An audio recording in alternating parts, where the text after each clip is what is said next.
Bismillahirrahmanirrahim. Assalamualaikum warahmatullahi wabarakatuh. Kita pada kesempatan ini melanjutkan pembahasan kita tentang dakhil pada masa Rasulullah sallallahu alaihi wasallam. Pada kesempatan yang lalu kita telah membahas 3 contoh dakhil yang terjadi pada masa Nabi Muhammad sallallahu alaihi wasallam. Pada kesempatan ini kita mengangkat beberapa contoh yang lain untuk memperjelas bagi kita bahwa dakhil sudah ada pada masa Rasulullah sallallahu alaihi wasallam. Ayat yang akan kita bahas sebagai contoh dakhil pada masa Rasulullah pada kesempatan ini adalah surah Al-Insyiqaq ayat 7 dan 8. Bunyi ayatnya adalah fa amma man utiya kitabahu biyaminihi fasawfa yuhasabu hisaban yasira. Barang siapa yang diberi buku catatan amalnya dengan tangan kanannya, maka ia akan dihisab dengan perhitungan yang mudah.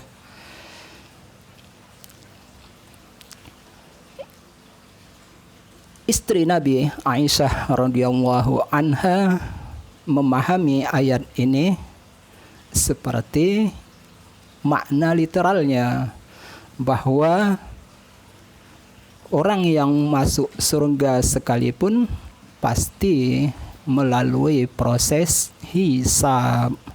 Amal kebaikan dan keburukannya diperhitungkan.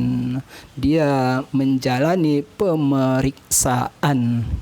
Hanya saja pemeriksaan orang yang menerima kitab catatan amalnya dengan tangan kanan, pemeriksaannya mudah.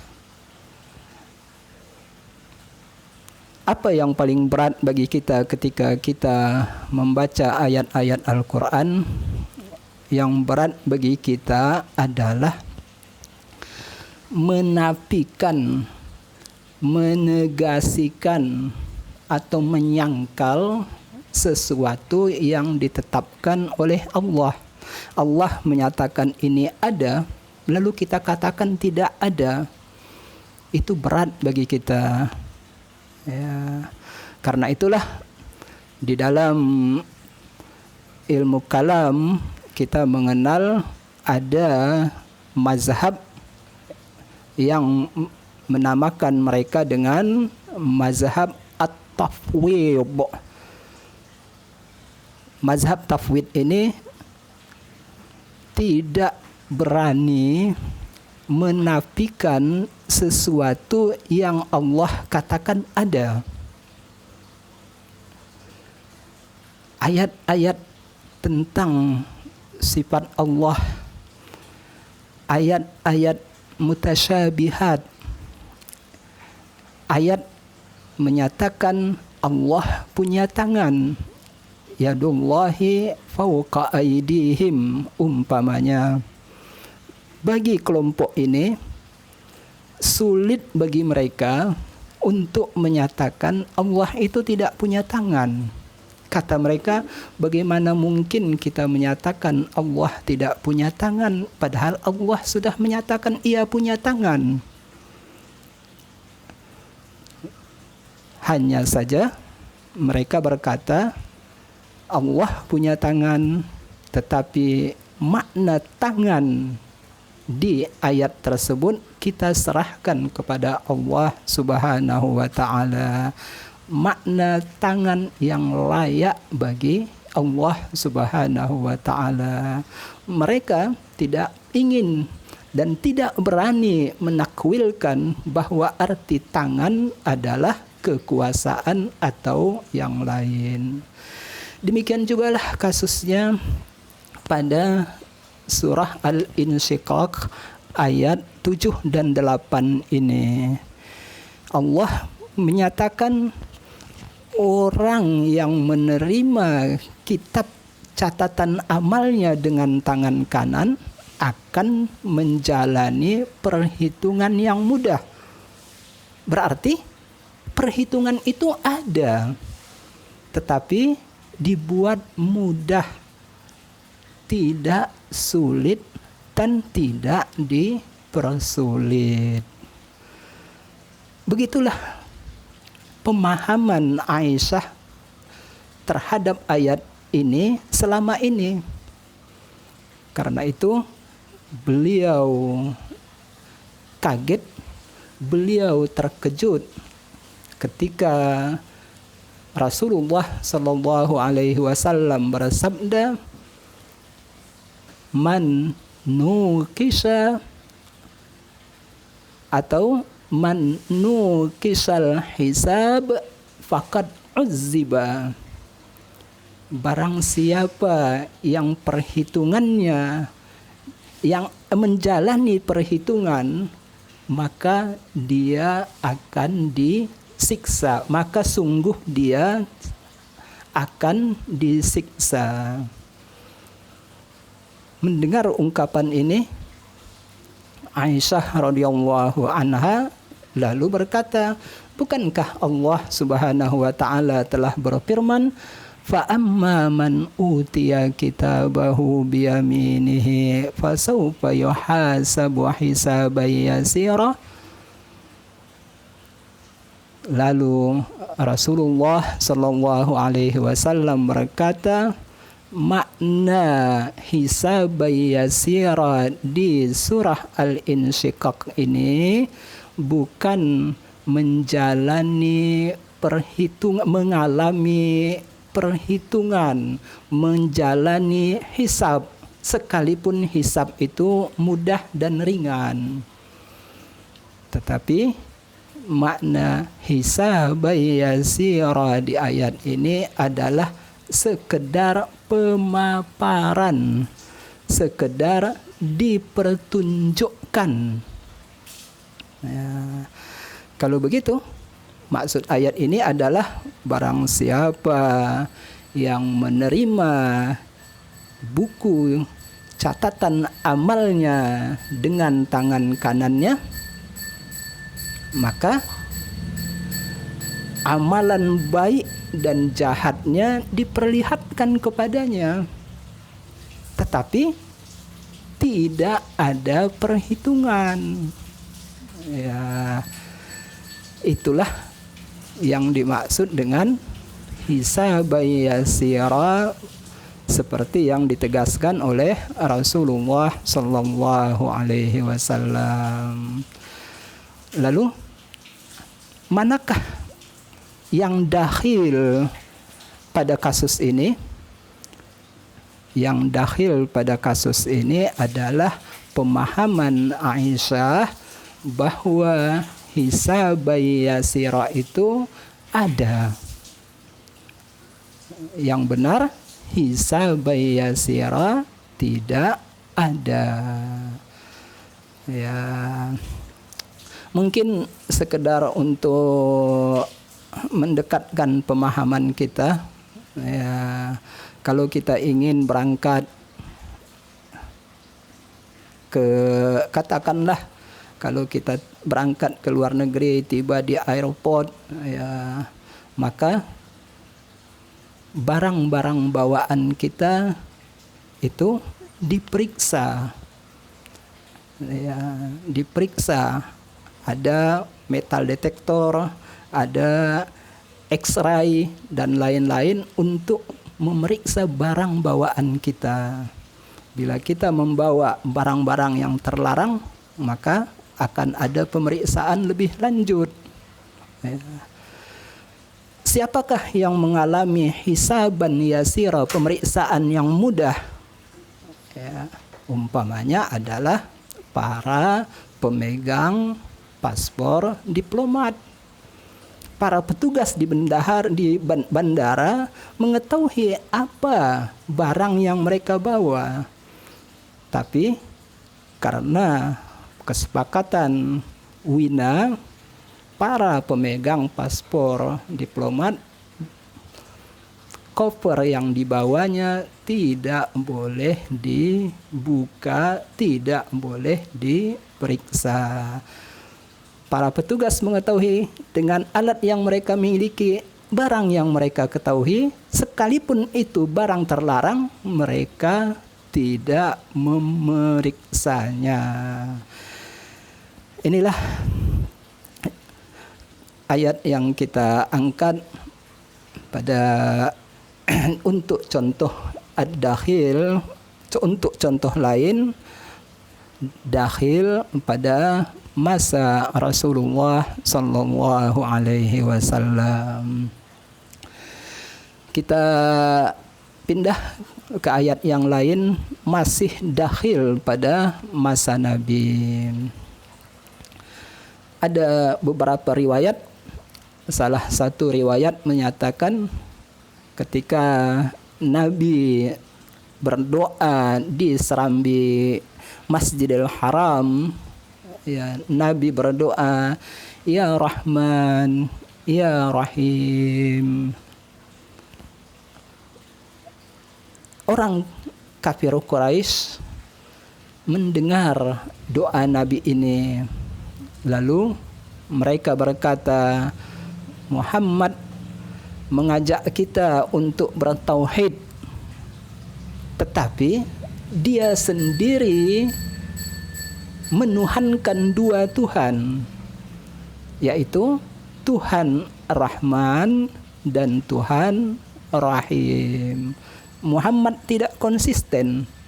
Ia mengajak kita ke agama tauhid, sementara ia sendiri tidak bertauhid. Dia sendiri menyeru dua Tuhan, membantah tuduhan orang kafir dan musyrik ini. Allah Subhanahu wa taala menurunkan ayat seperti yang tertera di dalam surah Al-Isra ayat 110. Qul ud'ullaha aw ud'ur rahman ayyamma tad'u falahul asmaul husna. Katakanlah wahai Muhammad, silahkan Anda menyeru Allah atau Anda menyeru Ar-Rahman. Nama mana saja yang kamu seru boleh,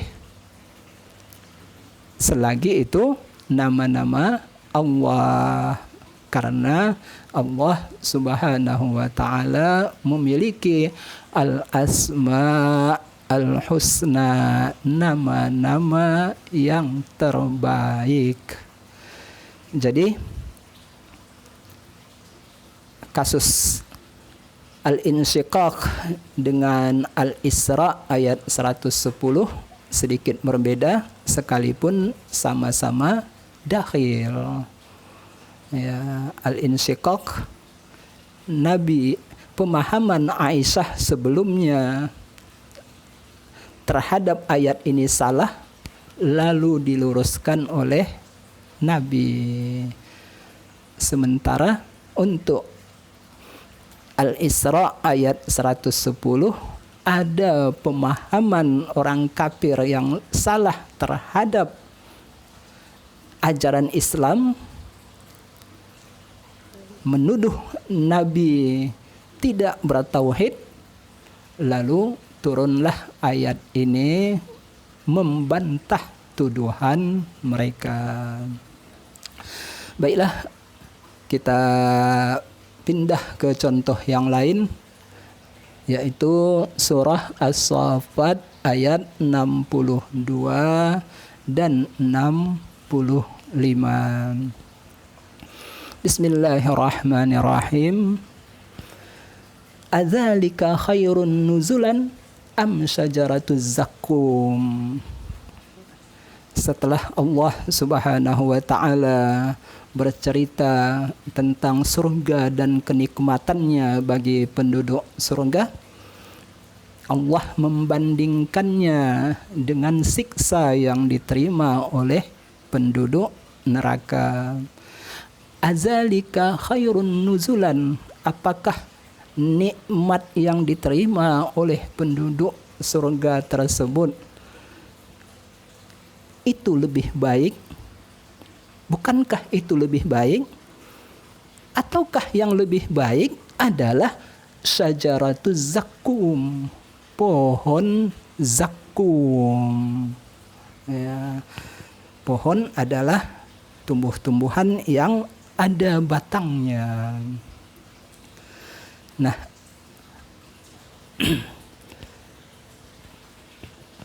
di surah Ad-Dukhan dan di surah Al-Waqi'ah, Allah telah menyebut syajaratuz zakum. Lalu Abu Jahal berkata kepada sahabat-sahabatnya, dia mengundang para sahabat-sahabatnya, lalu berkata kepada pembantunya, wahai pembantu, hidangkan kepada kami buah kurma dan zabadi. Zabadi itu seperti di kita itu seperti yogurt. Ya. Bawa, hidangkan kepada kami kurma dan zabadi. Kurma dan zabadi itu diaduknya, lalu dikatakannya kepada yang hadir di sekitarnya, nah inilah zakum yang Muhammad menakut-nakuti kamu. Padahal zakum ini enak. Lalu dia memakannya. Nah, dunakum tazakkamu, silahkan makan, silahkan makan kurma dan zabadi ini. Inilah zakum, tazakkamu. Abu Jahal memperolok-olokkan ayat Al-Quran. Jelas ayat Al-Quran menyatakan syajaratuz zakum adalah siksaan bagi orang kafir. Lalu ia menyatakan zakum itu hanyalah sekedar buah kurma dan zabadi. Allah Subhanahu wa taala membandingkan apakah nikmat penduduk surga lebih baik dari azab penduduk neraka yang di sana ada pohon zakum. Lalu Allah pada ayat berikutnya menyatakan, inna ja'alnaha fitnatan lizzalimin. Kami menjadikan pohon zakum itu fitnah, cobaan bagi orang-orang zalim, bagi orang-orang kafir, bagi orang-orang musyrik. Mengapa? Mengapa itu menjadi cobaan? Karena mereka berkata, wahai Muhammad, bukankah zakum itu pohon? Bukankah pohon itu basah? Lalu, bukankah pohon itu Anda katakan akan tumbuh di dasar api neraka? Bagaimana mungkin pohon tumbuh di dalam api neraka? Api neraka itu membakar. Tidak mungkin pohon tumbuh di dalam api neraka. Nah, Allah menyatakan syajaratuz zakum adalah cobaan, fitnah bagi mereka. Seandainya mereka ingin merenung sedikit saja, mereka tidak akan membantah bahwa Syajaratuz zakum dapat tumbuh dan hidup di dalam api neraka. Bukankah tubuh orang-orang kafir akan masuk api neraka dan tidak dimakan api neraka, tidak hancur dimakan api neraka? Bukankah ada persamaan antara tubuh manusia dengan pohon, sama-sama berair, sama-sama di dalam api? Ya, maka Allah menyatakan Syajaratuz zakum adalah cobaan bagi orang-orang kafir di dunia. Bila fitnah itu kita artikan dengan cobaan. Bisa juga fitnah di ayat ini kita artikan dengan azab. Syajaratuz zakum akan menjadi azab bagi orang-orang zalim. Lalu Allah Subhanahu wa taala membantah anggapan mereka bahwa pohon tidak dapat tumbuh dan hidup di dalam neraka. Allah membantah, lalu Allah menegaskan, innaha syajaratun takhruju fi aslil jahim.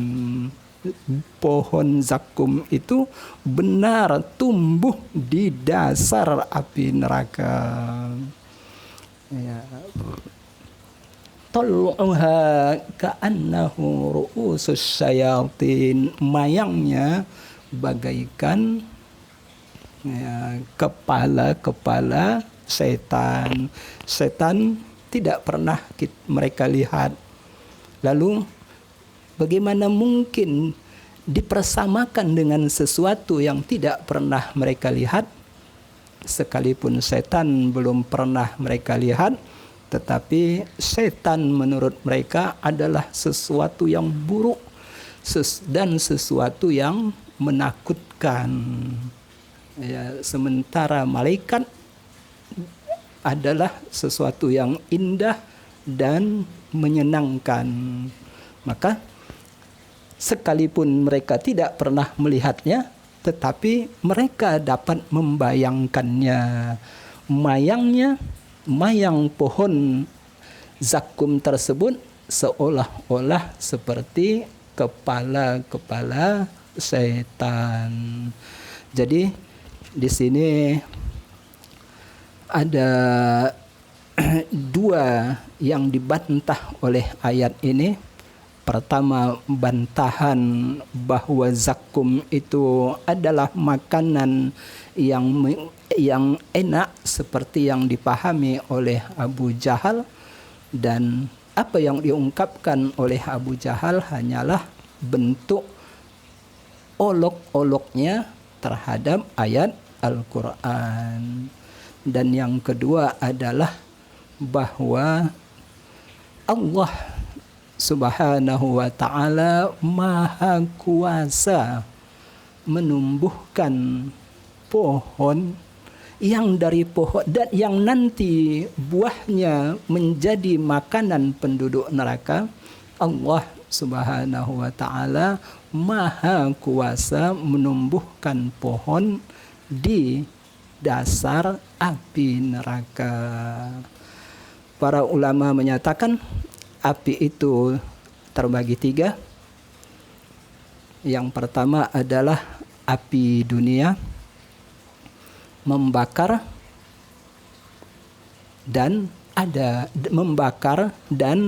ada cahayanya, menerangi. Yang kedua adalah api neraka, membakar tapi tidak bercahaya. Neraka gelap, apinya tidak menerangi. Dan yang ketiga adalah api yang tidak membakar tetapi bercahaya. Itulah api di Bukit Tursina ketika Nabi Musa alaihi salam menerima wahyu dari Allah Subhanahu wa taala. Inilah 3 ayat Al-Qur'an yang kita angkat pada kesempatan ini, contoh ayat-ayat yang dipahami dakhil atau yang salah pemahamannya, atau ayat yang membantah pemahaman yang salah pada masa Rasulullah sallallahu alaihi wasallam. Baiklah, yang terakhir kita angkat sebuah contoh bahwa ternyata setelah Rasulullah sallallahu alaihi wasallam meninggal, dakhil juga terjadi di kalangan para sahabat. Dakhil ini terjadi pada masa Umar bin Khattab ketika beliau menjadi khalifah, yaitu surah Al-Maidah ayat 93. Bismillahirrahmanirrahim. Laisa 'alal ladzina amanu wa 'amilus solihati junahum fima ta'imu. Junah adalah dosa. Ta'imu yang mereka makan. Tapi yang dimaksud ta'imu di sini yang mereka konsumsi. Kalau begitu arti ayat, orang-orang yang beriman dan beramal soleh tidak berdosa terhadap apa yang mereka konsumsi. Sebelum khamar diharamkan, ada para sahabat yang mengkonsumsinya. Yang mereka lakukan tidak salah karena memang khamar belum diharamkan. Ketika khamar belum diharamkan, mereka meninggal. Tidak lama berikutnya turun ayat yang mengharamkan khamar. Lalu beberapa orang sahabat bertanya, "Wahai Rasulullah, si A, B, C dan beberapa orang sahabat kami dulu mengkonsumsi khamar, dulu minum minuman yang memabukkan. Sekarang mereka telah meninggal dan sekarang khamar telah diharamkan. Bukankah mereka sahabat kami itu yang telah meninggal dulu minum khamar?" Maka turunlah ayat ini. Orang-orang yang beriman dan beramal saleh yang dulu meminum minuman yang memabukkan sebelum itu diharamkan, mereka tidak berdosa ketika meminum minuman tersebut. Inilah makna dari ayat.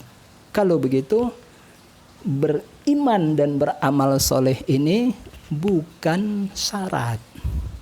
Iman dan amal soleh ini hanya sekedar pujian terhadap orang yang beriman dan beramal soleh, sehingga mereka tidak berdosa ketika meminum khamar, ketika khamar tersebut belum diharamkan.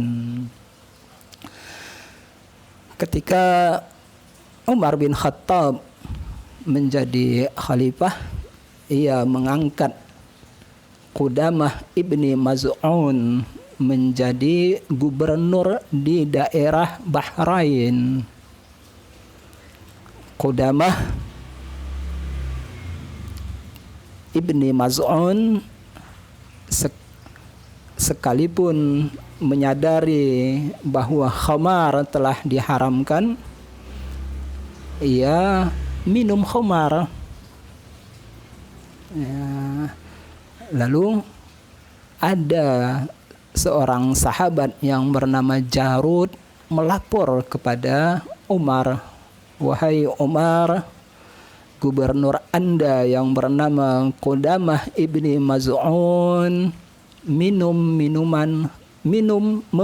khamar." Umar memanggilnya, lalu berkata kepadanya, "Wahai Qudamah, benarkah Anda meminum khamar?" Qudamah berkata,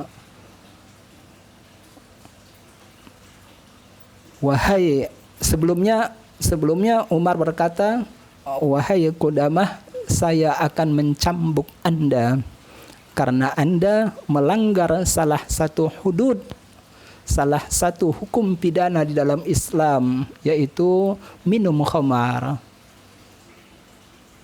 Qudamah menjawab, "Wahai Umar, sekalipun saya minum khamar, Anda tidak berhak mencambuk saya." Umar bertanya, "Mengapa? Mengapa saya tidak berhak mencambuk Anda sedangkan Anda melanggar hukum Islam?" Qudamah mengangkat ayat ini, "Bukankah Allah Subhanahu wa taala berfirman, orang yang beriman dan beramal saleh tidak berdosa terhadap yang mereka konsumsi?" Umar bin Khattab menyatakan, "Anda salah. Ayat ini tidak turun kepada Anda, tetapi kepada orang-orang yang meninggal pada masa Rasulullah sebelum khamar diharamkan. Seandainya Anda benar-benar beriman, seandainya Anda benar-benar beramal soleh, Anda tidak minum khamar."